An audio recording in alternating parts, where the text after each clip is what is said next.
Good, happy Thursday morning, June 28th, 2018. I'm Riley King, and welcome to the Riley King Newscast, right here on the Riley King Network. Let's begin.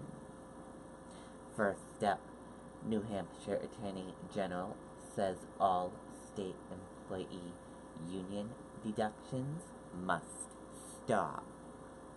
Let's take a listen to the video from WMUR News 9.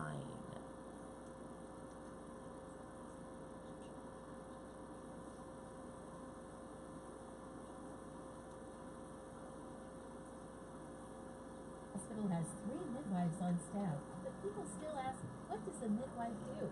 A midwife supports healthy pregnancies and delivers babies, but also provides patient education and emotional support. See what a midwife can do for you.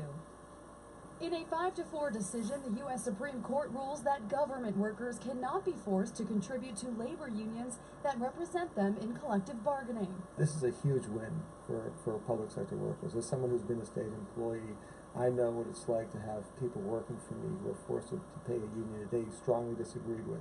Today's decision is part of a long-standing agenda to divide working people and rig the economy in the favor of moneyed interest groups. Right-to-work legislation, as it's known, has long been debated in New Hampshire. It passed both the House and Senate in 2011, but was vetoed by then-Governor John Lynch. And this is a First Amendment case, protecting people's right to free association and not being forced to pay a union in order to keep their job. Union leaders here in New Hampshire say they will push forward. We should never lose sight of the fact that when workers organize and unionize, they achieve higher wages, better benefits, and in turn foster better quality of life for the families and the communities. Governor Chris Sununu says as a right-to-work supporter, he's pleased by the ruling. In a statement, he says, in the coming days, we will work to determine necessary next steps to ensure that New Hampshire statutes and policies are fully compliant with constitutional requirements. Now, the president of the State Employees Association says their membership base is stronger than ever. They've received about a dozen applications today. Live in studio, Siobhan Lopez, WMUR News 9. Okay, and there you go on that video and that report.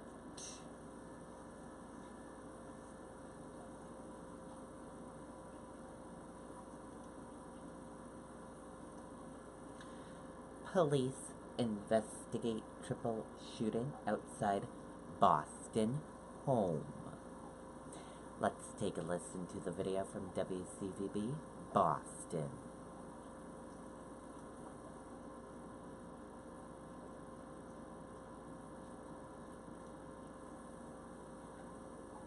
There are moments that define our future, where we plan new endeavors and create lifelong memories. You need a partner who knows a home is more than a house to make your dreams a reality. Envision Bank and Mortgage. See the difference. All the victims are men. We're told that 2 of those victims are in critical condition. Now, Boston police received a call of a person shot just before 7 o'clock this evening here at 81 Draper Street. Neighbors told me they heard several loud gunshots and saw men fleeing the scene in a truck. Now, the man who's apparently driving that truck is Domingos DeRosa, this man here in the hospital gown. DeRosa says he was sitting on his porch with his younger brother when the 2 were shot. Domingos, who was only grazed in the leg, threw his brother over his shoulder and put him in his truck and drove the 2 to the hospital. All I remember is just driving. Like, my instincts was just to save my brother's life. I spent 30 years as a lifeguard, certified as an instructor for CPR first aid, so my first instinct was to save his life. Now, this is DeRosa's truck that police were looking at and taking photos at the BMC, the Boston Medical Center. DeRosa says he had so much adrenaline going, he doesn't know if that 3rd victim jumped into his car, but police do say that all 3 men made it to the hospital. Right now, they don't have a motive for the shooting or description of the shooter or shooters. They're asking anyone with information to please contact police. Okay, and there you go on that video and that report.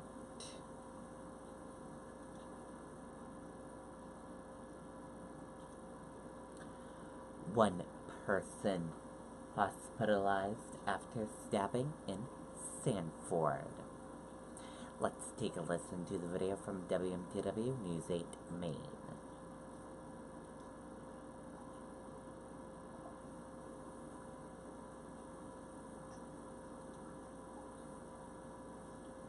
Has historically low unemployment. Everybody's working, but is your job working for you? Express Employment places positions at all levels. We'll work with you to upgrade your job. Apply now at expresspros.com. Happening now, a man is seriously injured after being stabbed in Sanford. Officers were called to a home on Emory Street at around 5 tonight. They found 22-year-old Austin Murphy inside, suffering from a stab wound to his chest. He was eventually taken to Maine Medical Center, where he is now in serious condition. No arrests have been made.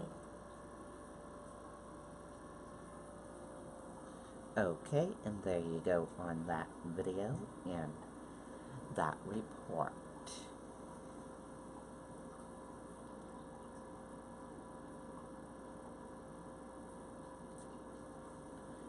China's latest consequence, Middle East power broker.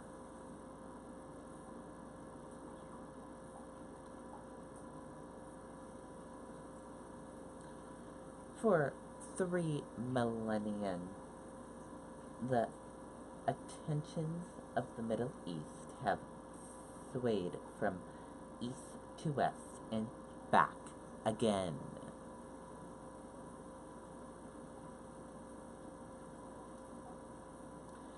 What Kennedy's retirement could mean for the Supreme Court.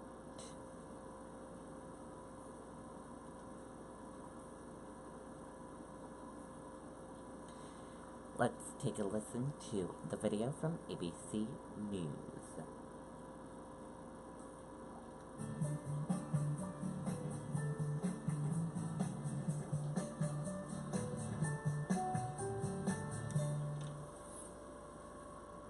Well, in this day and age, you can be sure the judge's whole life will all be public knowledge in the weeks ahead. As ABC's Britt Hume reports tonight on Capitol Hill, there is confidence and caution. By all preliminary indications, he looks good. He looks very good. That, from a Republican who opposed Judge Bork and was skeptical of Judge Ginsburg, was typical of Senate reaction to the new nominee. But after what's happened, nobody was committing himself. Although there's a lot more to know about Judge Kennedy, he's not that well-known a figure. What I do know, I have a favorable impression. I hope that the White House has now come up with a nomination that will not provoke the sort of controversy we found ourselves engaged in over the Bork and Ginsburg nominations. The first signs may be that that is the case, but we just have to wait and see. But conservative Republican Hatch agreed that Cranston and other Senate liberals have probably gotten the best they could hope for. I think they have, and I think if they try to do the same thing with regard to this nominee, I think the American people are going to catch on to what they really have to. There was a tentative suggestion of opposition today from one of the civil rights groups most active against Bork. There do appear to be some problems in the civil rights area, especially regarding Judge Kennedy's decisions on Voting Rights Act, fair housing, wage discrimination, and school desegregation cases. But Neese said it was too early to tell.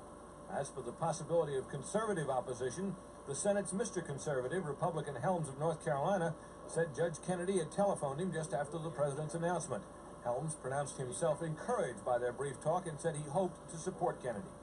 Helms, of course, was one of the conservatives who pushed hardest for the Ginsburg nomination, suggesting they might even filibuster Judge Kennedy. But as the saying goes, that was then, this is now. Britt Hume, ABC News, on Capitol Hill.